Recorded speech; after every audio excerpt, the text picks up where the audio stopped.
esta palabra que Dios puso en mi corazón. Y el título de esta palabra es La plenitud de deleitarse en Dios. Así que, gracias chicos. Como les contaba, el título de esta palabra es La plenitud de deleitarse en Dios. Y cuando Dios puso esto en mi corazón, lo primero que hice fue buscar el significado de plenitud. Y quiero leerte dos significados. El primero dice: la plenitud es la cualidad o estado de estar completo, lleno o en su máxima capacidad. Se refiere a un estado de equilibrio, bienestar y satisfacción profunda, donde una persona se siente en armonía consigo misma. Una persona se siente en armonía consigo misma y con su entorno. Y el segundo significado de plenitud es la sensación de autorrealización y propósito. Dice que no depende de la ausencia de problemas, sino que es de una paz interior que permite afrontar la vida con tranquilidad, disfrutando el momento presente. Y me gustaría quedarme con esa segunda definición de plenitud y que es muy parecida a la vida de cómo caminamos con Cristo. Nosotros, todos los que estamos acá, caminamos junto con Él y esa razón no significa que no, en la Biblia nunca no está escrito de que no vamos a tener dificultades o problemas, pero si lo vemos con nuestros ojos humanos, es como que, no sé, como que decimos, ok, si yo sigo al Señor, me va a dar este trabajo, me va a dar esto, me va a dar lo otro, pero si llega a haber un problema, ya me decepciono y me enojo con el Señor. A mí me ha pasado. Le soy sincera que tengo ese problema. Pero verlo desde la perspectiva correcta, nos damos cuenta de que todo proceso, de que toda circunstancia, de que toda situación, la podemos afrontar junto con Él porque en Mateo 11:30 dice, porque mi yugo es fácil y ligera es mi carga. Y mientras estamos completos en Él, en cualquier problema o situación, la vamos a poder afrontar bien porque Él está con nosotros. Y también, volviendo al significado de plenitud, dice que también habla de disfrutar el momento presente. Y hoy quiero preguntarte, hermano, ¿estamos disfrutando de Dios? ¿Estamos experimentando la presencia de Dios en todas las áreas de nuestra vida? Muchas veces, no quiero hablar muy rápido, muchas veces podemos buscar esa plenitud o esa libertad en diferentes lugares. Puede ser financieramente, libertad financiera, en las relaciones, en éxito, reconocimiento, entretenimiento o incluso también el ministerio, en lo que Dios nos ha llamado.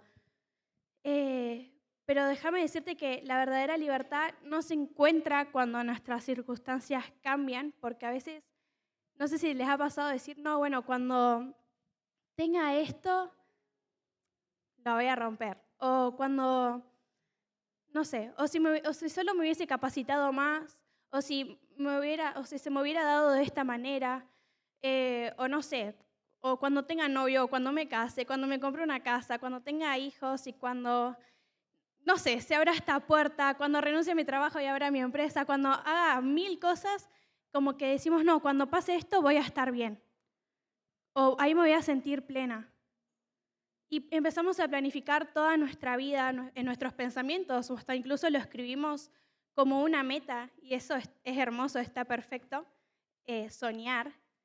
Pero ¿quién dice que no vamos a tener esa satisfacción, esa plenitud, esa libertad hoy? Como que siempre no disfrutamos el momento presente esperando de que llegue algo mejor. Y quiero contarte 2 historias. Voy a tomar agua, permiso. Puedes saludar a su hermano, el que seguro ya los tuvo ahí.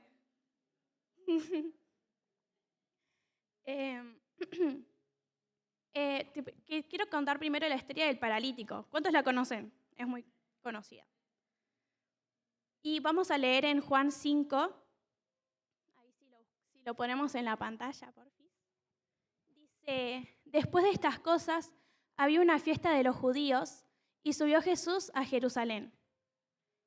Y hay en Jerusalén, cerca de la Puerta de las Ovejas, un estanque llamado en hebreo Betesda, el cual tiene 5 pórticos. En estos yacía una multitud de enfermos, ciegos, cojos y paralíticos, que esperaban el movimiento del agua. Porque un ángel descendía de tiempo en tiempo al estanque y agitaba el agua, y el que primero descendía al estanque después del movimiento del agua quedaba sano de cualquier enfermedad que tuviese. Y había allí un hombre que hacía 38 años que estaba enfermo.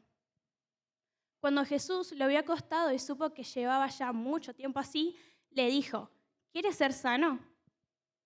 Señor, le respondió el enfermo, no tengo quien me meta en el estanque cuando se agita el agua, y entre tanto que yo voy, otro desciende antes que yo. Jesús le dijo: levántate, toma tu lecho y anda. Y al instante aquel hombre fue sanado y tomó su lecho y anduvo, y era día de reposo aquel día. En esta historia podemos ver que el paralítico de Betesda estaba hace 38 años esperando que algo externo cambiara su vida. Su esperanza estaba en que el ángel descendiera, agitara el agua y él sea primero en llegar al estanque, descender. Y Jesús le hace esa pregunta impactante que le dice: ¿quieres ser sano? Y yo lo pensaba y decía, es como ¿por qué le pregunta a Jesús si quiere ser sano si hace 38 años que está ahí postrado? Y el problema del paralítico no era solamente físico, sino que había puesto toda su expectativa en una fuente equivocada. Y muchas veces nosotros hacemos lo mismo. Como te decía recién, si consigo ese trabajo, si me caso, si me reconocen, si tengo más dinero. Y Jesús aparece para mostrarnos que Él es la fuente. Y como te decía recién, yo entiendo que además el paralítico también, si hace 38 años estaba postrado, seguramente vivía de las limosnas que le daba la gente, de la gente que pasaba, lo mismo con la comida o con su círculo de amigos, o, bueno, no sé si tenía amigos porque nadie los llevó al estanque, pero, perdón el humor, pero la pregunta de Jesús que le dice: ¿querés ser sano?, también lo sacaba de todas sus comodidades. Y hoy esa pregunta también es para nosotros. ¿Queremos ser sanos en nuestro corazón, en nuestros pensamientos, en nuestra vida? La otra historia es la de Pablo y Silas. Las dos son historias muy conocidas, pero me gustó sacar algo interesante de estas dos. Y acá vamos a leer bastante, así que acompáñame no lean conmigo, pero tengan sus ojos ahí fijados para que no se pierdan. En Hechos 16, 25 al 40.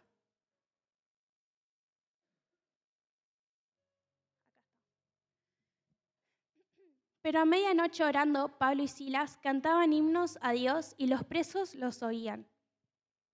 Entonces sobrevino de repente un gran terremoto, de tal manera que los cimientos de la cárcel se sacudían, y al instante se abrieron todas las puertas y las cadenas de todos se soltaron.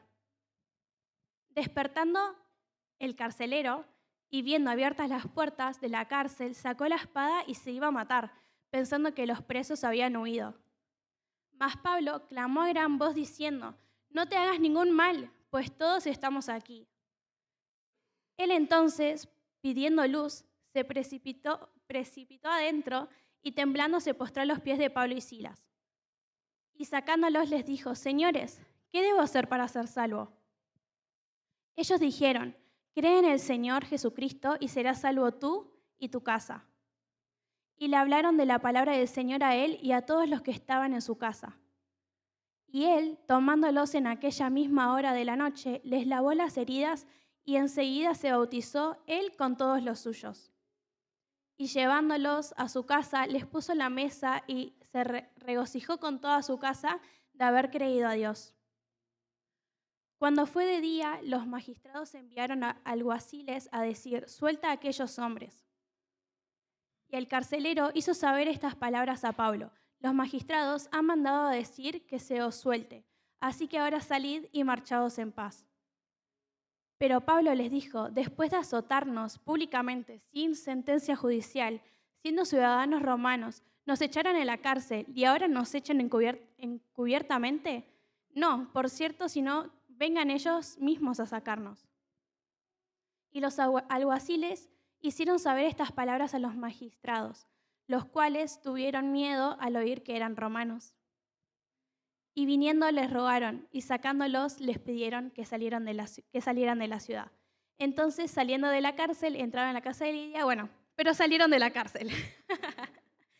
Pablo y Silas fueron golpeados, injustamente fueron encarcelados, encerrados, pero, sin embargo, a medianoche dice su palabra que orando Pablo y Silas cantaban himnos al Señor. Y que sucedió ese gran terremoto que mientras ellos adoraban, las cárceles se abrieron, las puertas se abrieron, las cadenas se rompieron. Pero a mí lo que me llama la atención es que apenas cerró la puerta no es que salieron corriendo y huyeron, sino que lo primero que hicieron fue predicarle al carcelero que estaba a punto de matarse.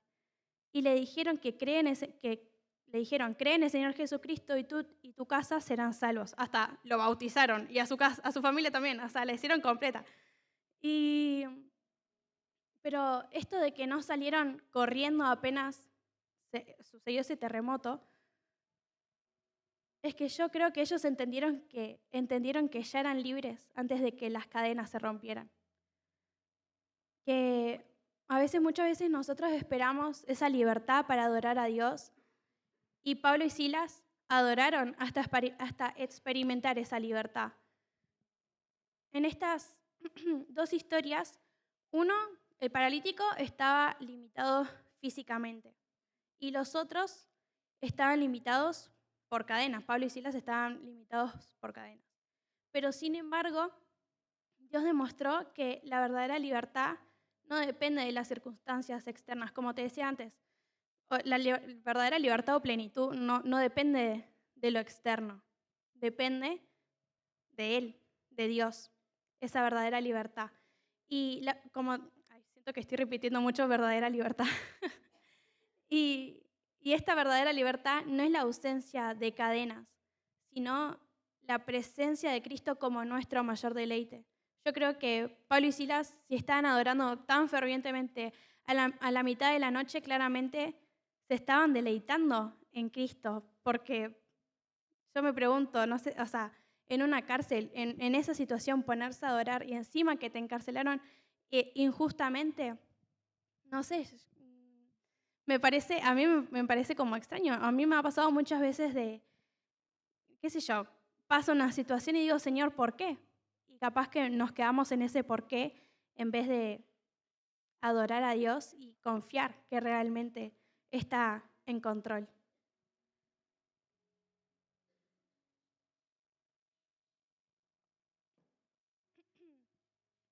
Y ahora quiero resaltar unos puntos.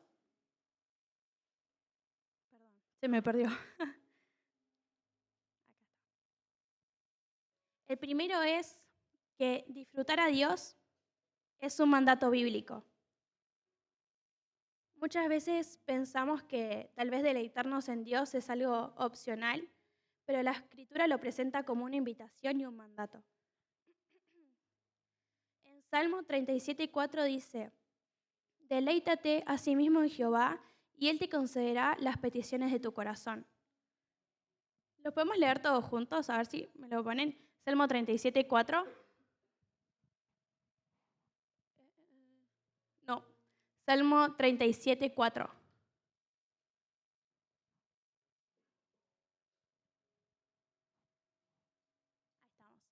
Leemos todos juntos. Deleítate a sí mismo en Jehová y Él te concederá las peticiones de tu corazón. Ahora vamos con Filipenses 4:4. Regocijaos en el Señor siempre. Otra vez digo, regocijaos. Y Salmo 102. Servid a Jehová con alegría, venid ante su presencia con regocijo. Amén. Dios no busca solamente que lo obedezcamos, sino que busca una relación donde disfrutemos de su presencia, donde nos podamos deleitar con Él. Porque aquello que disfrutamos termina ocupando nuestros pensamientos, nuestras emociones, y afectos también. No sé, cuando meditaba en esto, decía, es como si te subís a una montaña rusa. ¿Alguien se subió a alguna montaña rusa?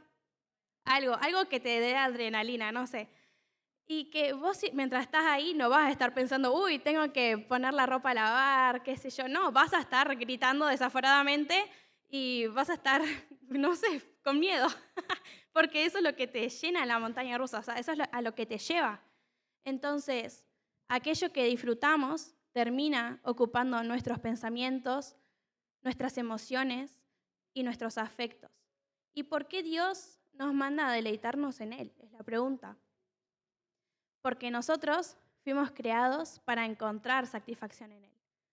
En Jeremías 2:13 dice, esto es un poco fuerte, dice, ¿por qué me dejaron a mí fuente de agua viva y cavaron para sí cisternas rotas? Todo intento de satisfacer algo fuera de Dios termina vacío. Tal vez te va a satisfacer momentáneamente, pero Dios es eterno. El segundo punto es derribar los ídolos del corazón. Un ídolo no solamente es una imagen, así como, no sé, un santo en un hospital o algo en la ruta.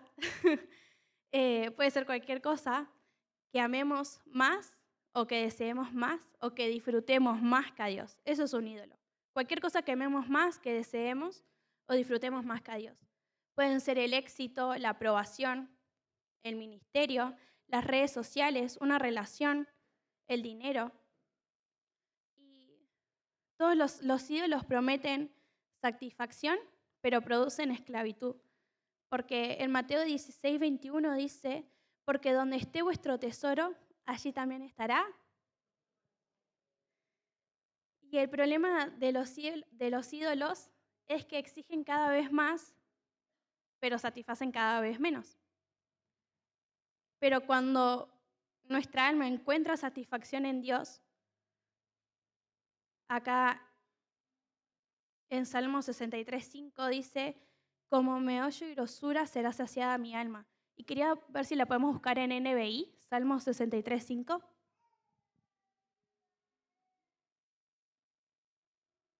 Mi alma quedará satisfecha como un suculento banquete y con labios jubilosos te alabará mi boca. Un corazón satisfecho en Dios es un corazón difícil de corromper.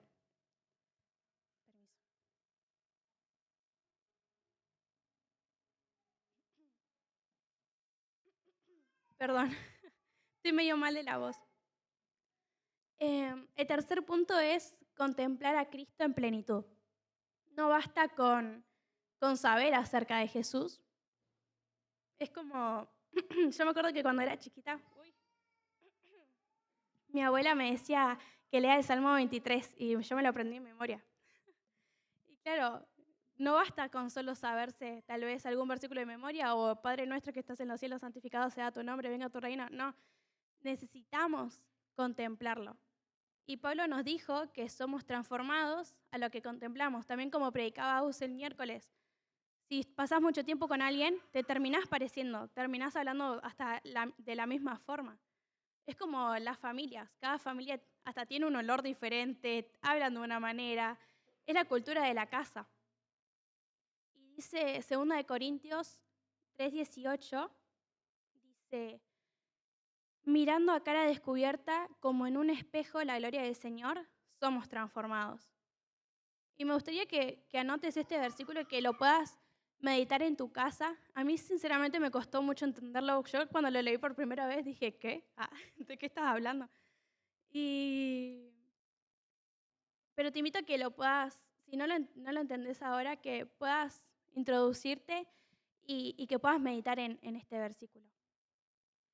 Y como te decía recién, a lo que contemplamos nos transformamos. O sea, la transformación viene de la contemplación. Y lo que contemplamos determina en qué nos convertimos.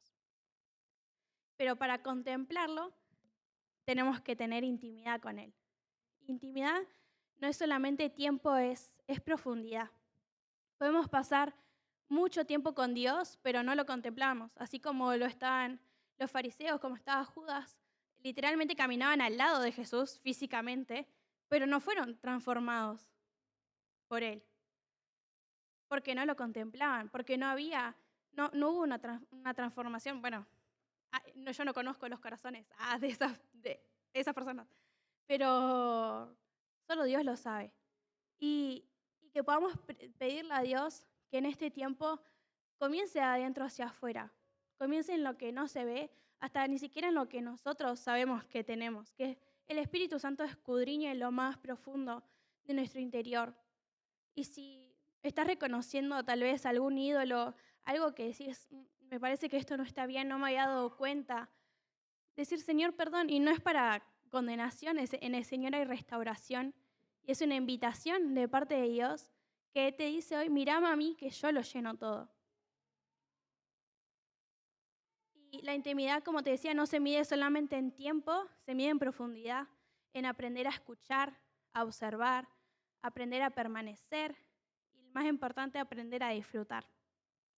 Jesús dijo, permaneced en mi amor. No solamente visiten mi amor o vení solamente los miércoles, los domingos, cuando quieras, no pasa nada, yo te amo. Es que sí, el Señor te ama y vení los miércoles y los domingos, pero dijo que permanezcan en mi amor, que permanezcas en su amor, en tu intimidad con Él. Y a veces, muchas veces cuando tal vez recién estamos empezando o cuando nos cuesta tener ese tiempo con Dios, a todos nos cuesta tener ese tiempo con Dios, pero muchas veces, no sé si les quiero dar un ejemplo, no sé, le mostrás algo a un niño que para vos es re importante o le compraste algo, no sé, que te salió re caro y vos decís, tomá, te amo. Y capaz el nene lo deja ahí tirado o lo regala o lo rompe. O yo me paraba arriba y rompí una silla una vez y mi mamá se largó a llorar. Porque le había costado mucha plata. Qué vergüenza. Y de la misma manera, muchas veces, me empecé a reír, muchas veces nos aburrimos de la presencia de Dios, pero porque no descubrimos lo valioso que es. No descubrimos, como hoy oraba Leos, que Señor quite ese velo de nuestros ojos para poder ver su belleza. Y a veces también, yo quiero decirles, hermanos, que acá arriba se ve todo. Y cuando estamos cantando, yo a veces digo, ay, tipo, Señor, ¿qué pasa a veces? Porque estamos todos quietos, y digo, estamos declarando algo súper poderoso y estamos así. Como que no hubo una revelación, o tal vez sí la hay, estamos cansados, pueden pasar un montón de cosas, pero levantar nuestras manos, aplaudir, dar gritos de júbilo son expresiones de adoración a Dios. Y a mí algo que me pasaba últimamente es que yo decía, Señor, recién tengo 20 años y yo digo, la vida se me pasa. Digo,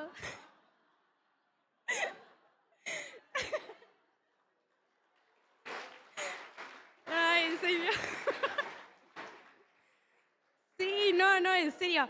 Yo decía, Señor, la vida se me pasa, Señor. Y como que yo decía, ya tengo 20, y cuando yo pensaba, decía, uy, estaba en primer año, decía, ¿cuándo voy a terminar la secundaria? Ya quiero terminar. Y el tiempo se pasa rápido, de verdad, se pasa rápido. Lo digo como si tuviera 70. Y, y con esto, es como que el Señor como que me llamaba la atención en un sentido, que era de que Él nos dio libre albedrío, que nosotros podemos hacer lo que querramos con nuestro tiempo, con nuestra vida. Pero yo decía, Señor, qué lindo que llegue el día que esté con vos, en tu presencia por la eternidad, pero decir, mientras yo estuve viva y vos me diste libre albedrío, yo te elegí a vos. Porque ahora voy a estar con vos por la eternidad, pero cuando vos me diste para elegir, yo te elegí a vos. Así como me recordaba el jardín del Edén, yo decía, Señor, ¿por qué plantaste un árbol prohibido? Y le diste, ¿por qué lo plantaste ahí? Plantalo en otro lado. Y no lo entendía. Y hasta que me di cuenta de que sabemos que Dios es caballeroso y que no estaba obligando a Adán y Eva a elegirlo a Él ni a servirlo a Él. Les dio libre albedrío, le dijo, de este no coman, pero lo dejó ahí. No es que se los tapó y se los dibujó y les hizo algo. Y dijo, tienen seguramente, no sé, habrían 800 frutos para comer, no sé, pero no.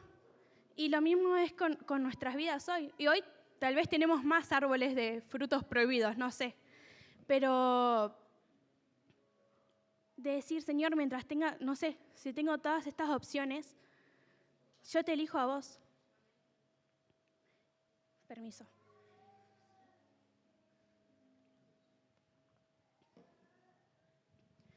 Y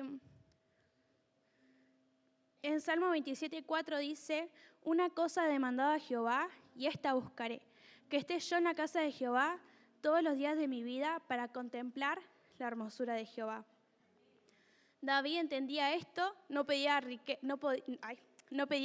poder o riqueza siendo rey, sino pedía contemplar al Señor, estar en la casa de Jehová todos los días de mi vida para contemplar su hermosura, para contemplar su belleza. Y quiero ir terminando, si quieren ir pasando los chicos. En conclusión, el paralítico descubrió que era mejor Jesús que el estanque. Pablo y Silas descubrieron que Jesús daba esa verdadera libertad y plenitud, y David descubrió que contemplar a Dios era mejor que cualquier otra cosa. Y nosotros, me gustaría que te preguntes, ¿qué es lo que más disfruto hoy? ¿O qué ocupa tus pensamientos cuando estás solo? ¿O qué fuente estoy buscando para saciar mi alma? Porque aunque a veces digamos, no, yo no creo en nada, pero siempre necesitas creer en algo. Algo vas a tener tu convicción en algo, tu fe en algo. ¿O qué fuente estás buscando hoy para saciar tu alma? Porque, como hablaba al principio, la verdadera libertad no comienza cuando las circunstancias cambian. La verdadera libertad comienza cuando Cristo se convierte en nuestro mayor deleite. En Salmo 73:25 dice, ¿a quién tengo yo en los cielos sino a ti? Y fuera de ti nada deseo en la tierra. Esa es la libertad del Hijo de Dios, estar tan satisfecho en Cristo que ninguna cadena pueda esclavizar tu corazón. Así que eso es todo, mis hermanos. Espero que sea de bendición. Medítelo en su casa, así que muchas gracias por el tiempo. Amén.